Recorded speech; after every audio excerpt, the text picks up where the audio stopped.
Hey guys, Steve Zanardo here with Remax West, Zanardo Associates. Happy Monday morning and happy Easter. We'll keep this light on the real estate section. Current inventory, we're at 12,071 units, so up about 100 or 200 from last week. So we did break that 12,000 threshold, and we'll still continue to break into the 13, 14, and 15,000 as we continue going. Current sales was about 1,350 from the last week. It's very similar. There's not really much disruption, but we know that the overnight lending rate got increased by 50 basis points. As we were reporting probably late December into January, this was the plan going forward. So they were kind of telling everybody, get your ducks in a row going forward. And they did follow through on their promise. So now if you look at it over like a variable rate currently right now, because I got a lot of clients that are still confused thinking that everything is very much similar to how it was in January rate wise. It's not like a fixed in a variable in like January. It was like 1.5%, 1.3, something. Even 5-year fixes were like at 1.6, 1.8%, like very low. And then ultimately right now, if we kind of look into the month of April, we're a variable rate's about 2.7%, and a 5-year fix is in the fours and creeping up to the fives. Also, the United States is very aggressive right now with their interest rate hikes. As we started our investment property at 3.6%, the journey of the start in Feb. Now we're at 6%. So, and that's a 30-year AM. So basically, what I did is I locked it in at a 7-year AM, which is going to bring it down to 4.125%, which I'm happy with. That makes all the numbers work with the investment, and that's pretty much it. Great news with Florida. You know, yesterday or on Good Friday, we got news that the Treviso Realty is finally established in the Florida state as a functioning business, because we kind of ran really fast with this name, and then we had some complications with some other names very similar and did similar practices, so we had to kind of push back, but ultimately got finalized on Friday, and we got our EIN number, which is our employment identification number from the IRS, so we can start to function as a business.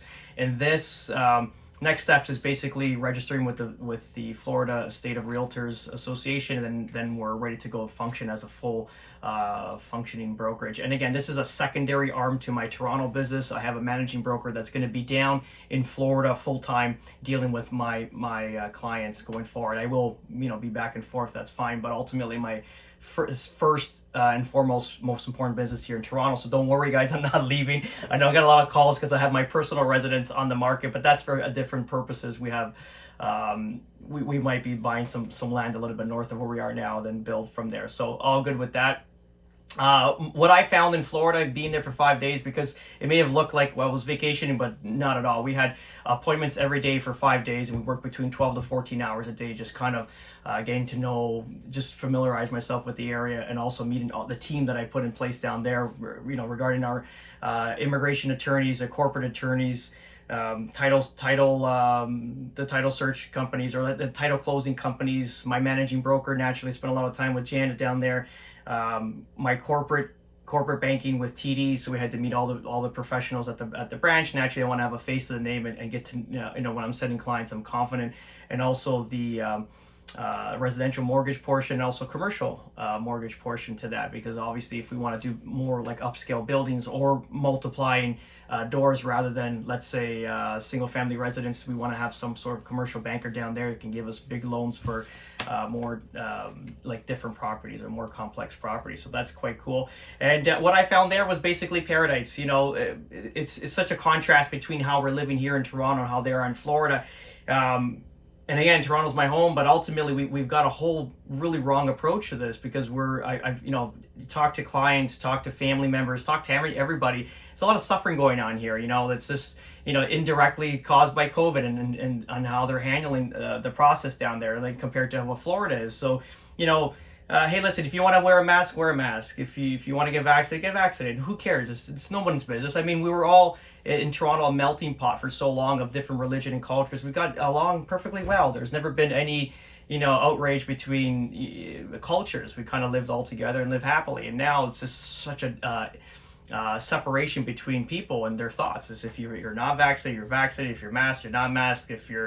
It's just wild. If you're left wing, if you're right wing, it's so much division. And what I found in Florida was none of that. So naturally, it's a Republican state, so politics really don't come up because everyone's very like minded. Masks, nobody wore masks. If some people wore them, that's fine, but probably 99% no masks. No one ever even brought up if you're vaccinated or not. It's not even a question. It was just everyone's just living life as life should have been lived with, let's say, the last couple of years. I think we're just obviously behind the curve with that.